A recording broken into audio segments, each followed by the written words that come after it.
Ayun nga, natapos na rin yung hinihintay naming chicken. At tinanong ko Barbecue! si kuya kung masarap ba ito. Tumawa si kuya at sabi, ha? Naku, parang nagdalawang isip kami.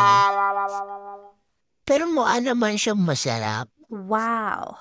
Oh, kinamitan pa ng price ni kuya. Oh, may tinanggal siya. Salamat nga pala kay kuya, napakabait mo sa amin. Oh, ito.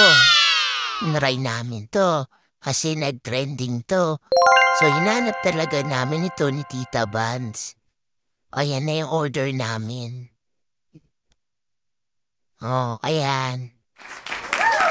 Dami silang dito. Tsaka napaka-friendly nila. Si Ate busy, oh. Hintay-hintay lang. Chillax lang. Ito nga, oh. Oo, yan na binigay na sa amin ni ate. Oh, nakasmell pa si ate. Thank you.